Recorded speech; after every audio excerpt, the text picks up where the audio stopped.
Ang pagsilang ni Isaac. Ika-21 kabanata. Ngayon, inalala ng Panginoon si Sara ayon sa kanyang ipinangako. Nagbuntis si Sara at nanganak ng lalaki, kahit matanda na si Abraham. Isinilang ang sanggol sa panahon na sinabi noon ng Diyos. Pinangalanan ni Abraham ang sanggol na Isaac. Nang 8 araw na ang sanggol, tinuli siya ni Abraham ayon sa iniutos sa kanya ng Diyos. Nang ipinanganak si Isaac, 100 taong gulang na si Abraham. Sinabi ni Sara, "Pinatawa ako ng Diyos, at kahit sinong makarinig ng tungkol sa nangyari sa akin ay matatawa rin. Sino kaya ang makapagsasabi kay Abraham na makakapagpasuso pa ako ng sanggol? Pero nagkaanak pa ako, kahit matanda na siya." Lumaki si Isaac, at nang araw na naawat na siya sa pagsuso sa kanyang ina, nagdaos si Abraham ng isang malaking handaan.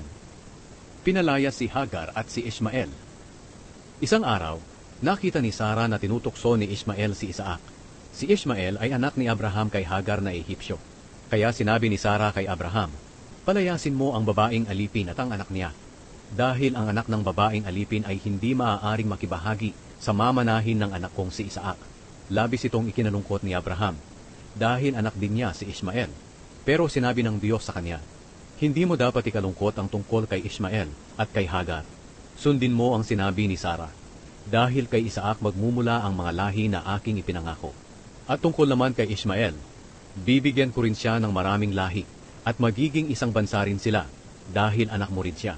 Kinabukasan, maagang kumuha si Abraham ng pagkain at tubig na nakalagay sa sisidlang balat, at inilagay niya ito sa balikat ni Hagar.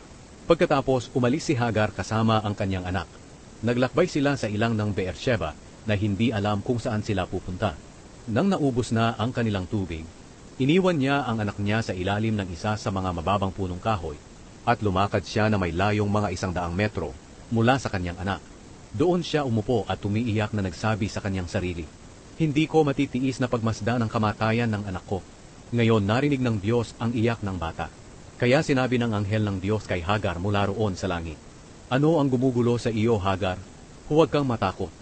Narinig ng Diyos ang iyak ng anak mo. Tumayo ka at ibangon mo ang bata, dahil gagawin kong malaking bansa ang kanyang mga lahi." Pagkatapos, may ipinakita ang Diyos sa kanya na isang balon. Pumunta siya roon at nilagyan ng tubig ang sisidlad niya. Pagkatapos, pinainom niya ang kanyang anak. Hindi pinabayaan ng Diyos si Ishmael hanggang lumaki ito. Doon siya tumira sa ilang ng Paran, at naging isa siyang mahusay na mamamana. Dumating ang panahon na pinapag-asawa siya ng kanyang ina sa isang Ehipsyo. Ang kasunduan ni na Abraham at Abimelech. Nang panahong iyon, pumunta si Abimelech kay Abraham kasama ang commander ng mga sundalo niya na si Pikol. Sinabi ni Abimelech kay Abraham, "Tinutulungan ka talaga ng Diyos sa lahat ng ginagawa mo. Kaya mangako ka rito sa pangalan ng Diyos na hindi mo ako pagtataksilan, pati na ang aking mga lahi. Ipakita mo ang kabutihan mo sa akin at sa lugar na ito na tinitirahan mo ngayon, tulad din ng ipinakita kong kabutihan sa iyo." Sumagot si Abraham, "Isinusumpa ko." Pero dumaing si Abraham kay Abimelech tungkol sa balon na inagaw ng mga alipin niya. Sinabi ni Abimelech, "Hindi ko alam kung sino ang gumawa niyan. Hindi mo naman ako sinabihan, at ngayon ko lang nalaman iyon." Kaya kumuha si Abraham ng mga tupa at baka at ibinigay niya kay Abimelech. Pagkatapos, gumawa silang dalawa ng kasunduan.